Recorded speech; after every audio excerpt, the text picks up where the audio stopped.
Today we discuss error detection questions asked in a prelim exam. Before starting, I would like to memorize you 4 rules which I told you in earlier videos of mine.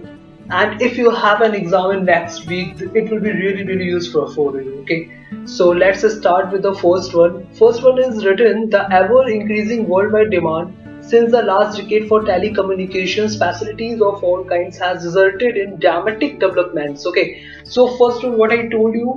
First rule I told, please read the sentence throughout with the patience. Okay, आपको पूरा sentence patience से पढ़ना है. Second rule क्या बताया था? Second rule बताया था कि tense की error देखनी है आपको. Search for the tense error. Okay. Third क्या बताया था? Search for the verb error. आपको third में क्या करना है? Verb की error देखनी है. अगर आपको tense की error नहीं मिलती है तो verb की error देखनी है. देखिए, पहला मैंने बताया क्या? सेंटेंस सही से पढ़ना है. जब आप सेंटेंस सही से पढ़ते हैं तो जो आपकी बेसिक एरर्स होती हैं, अगर वो आपको मिलनी होती है तो आपको मिल जाती है. ठीक है, अगर नहीं मिलनी होती तो हम क्या करेंगे, फिर हम एक एक पॉइंट पे देखेंगे टेंस कौन सा यूज हुआ है. अच्छा, वो भी नहीं होता तो क्या करेंगे, फिर देखेंगे वर्ब की एरर है कि नहीं है. ठीक है, वो भी नहीं होता तो फोर्थ क्या है, कनेक्टर्स. एंड मैंने जितने भी वीडियो अपलोड करे हैं और करूंगा, ठीक है ना, जितने कर रहे हैं उतना और करूंगा, उसमें अगर बैठता है आपका, ठीक है ना, उसमें अगर आपको कोई रूल समझ में आ जाता है कि ये रूल इसमें फिट हो रहा है तो वो मिल जाता है तो आप उसको देखेंगे. अगर वो भी नहीं हो रहा, ठीक है ना, तो फिर क्या करना है आपको, वो एरर स्किप करना है.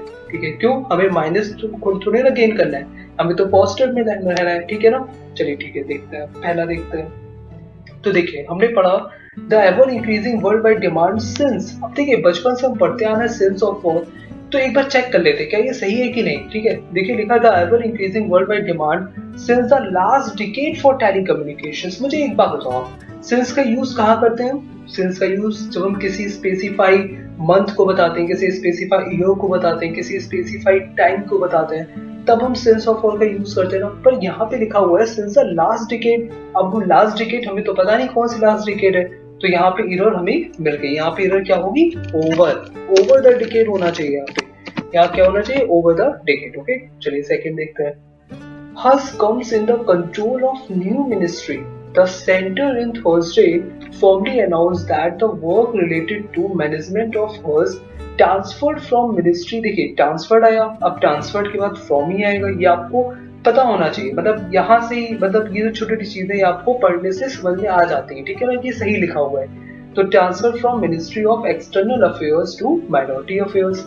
तो यहाँ तक तो सब सही है. अरे तुम पहले सेंटेंस जरा देखे, लिखा हुआ है hers comes in the control. क्या कम्स इन द कंट्रोल होता है? नहीं, कंट्रोल हमेशा अंडर होता है. तो यहाँ पे क्या होगा, अंडर द कंट्रोल. ठीक है ना, यहाँ पे क्या एरर है हमारी, यहाँ एरर है हमारी अंडर द कंट्रोल.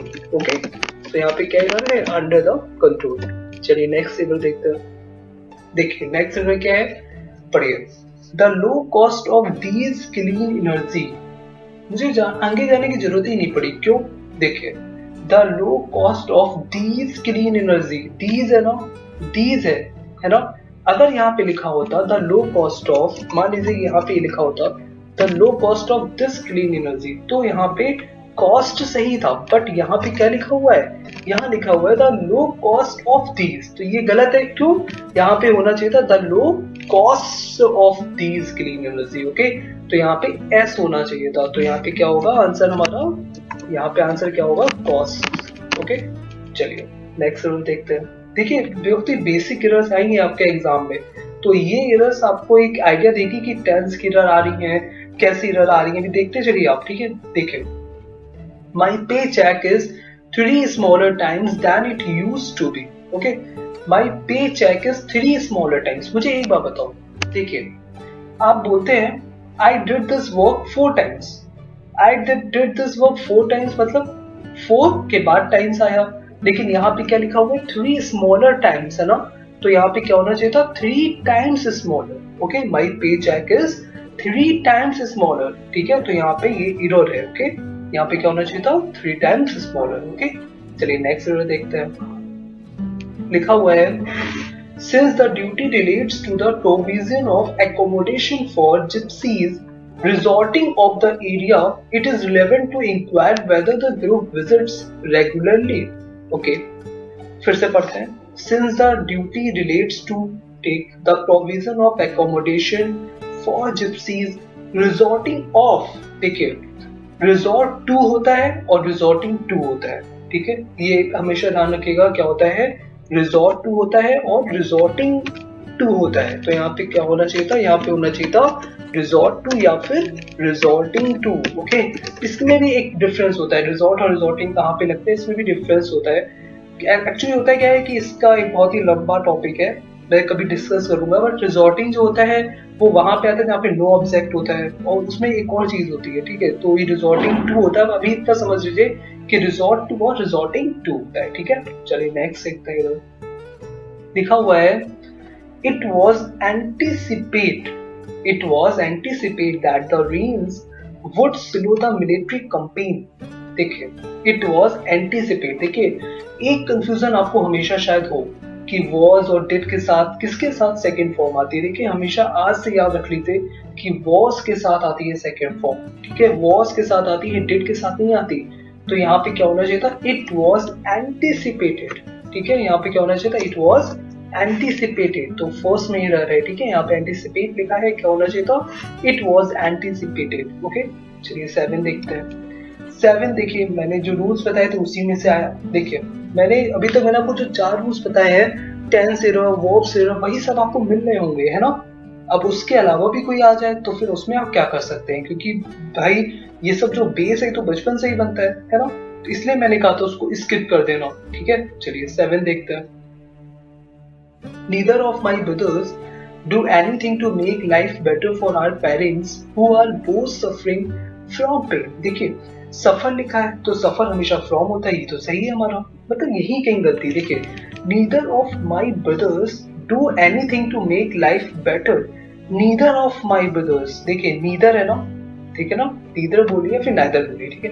देखिए, neither of my brothers does anything to make life better होना चाहिए था, यहाँ पे neither लगा हुआ है, मैंने रूल बताया था, तो क्या होना चाहिए था यहाँ पे, neither of my brothers does anything to make life better। Okay, ठीक है। चलिए, ये रूल मैंने बताए थे, neither of, either of, ये सारे रूल्स मैंने बताए थे आपको, है ना। देखिए, एरर्स मैंने क्या बताया, टेंस एरर है, ठीक है, और वर्ब की एरर है, ये सब एरर्स आप सबसे पहले इन्हीं एरर्स को देखा करिए, ठीक है। देखिए, अब 8 पढ़ते हैं।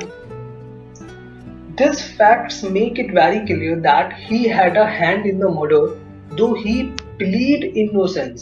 ठीक है, These facts, देखिए इधर this fact लिखा हुआ है ना, this facts लिखा हुआ है ना।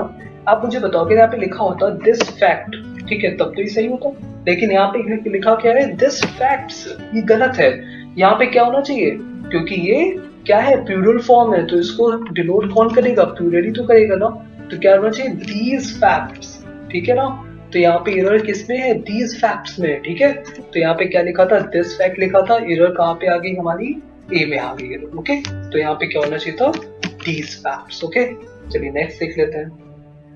My friend lived at the top of an old house which attic had been converted into flat। Okay, देखिए, my friend lived at the top of an old house। My friend lived at the top of an old house, ठीक है, रहता था, ठीक है, which attic had been। मुझे एक बात बताओ, ये which किसके लिए आया है, ठीक बताइए, which attic had been converted into the flat। यहाँ पे क्या होना चाहिए था, whose होना चाहिए था, यहाँ पे क्या होना चाहिए था, whose।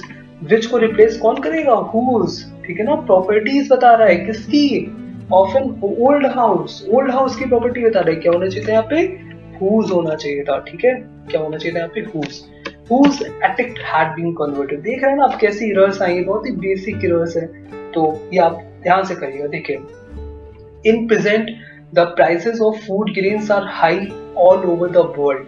देखिए, एक चीज आप ध्यान रखिए, इन प्रेजेंट नहीं होता, एट प्रेजेंट होता है, ठीक है, ये मैं आपको बता दे रहा हूँ। At present the prices of food grains are high all over the world. ये एट प्रेजेंट एक ईडियम है, एट प्रेजेंट क्या है, एक ईडियम है, तो इसके ईडियम के साथ इसका ऐसे यूज होता है, ठीक है। एट प्रेजेंट क्या है, ईडियम है। तो इस तरह की एरर्स एग्जाम में आई है, जो मुझे स्टूडेंट्स ने एरर्स बताई थी, मैंने उस बेस पे एरर्स आपके लिए लाया हूँ, ठीक है। तो ये एरर्स एक बार आप करके जाएगा एग्जाम में, ठीक है। और हाँ, देखिए, और चैनल सब्सक्राइब करना ना भूलिएगा। अगर चैनल सब्सक्राइब करते हैं तो मेरी जितनी वीडियोस होती हैं वो आपको इजीली अवेलेबल हो जाती है। अगर आपने चैनल सब्सक्राइब नहीं किया तो चैनल सब्सक्राइब कर सकते हैं। यूट्यूब पे आप हेल्प मैटर्स चैनल नेम डालिए और यहाँ पे सब्सक्राइब का बटन होगा, यहाँ से आप सब्सक्राइब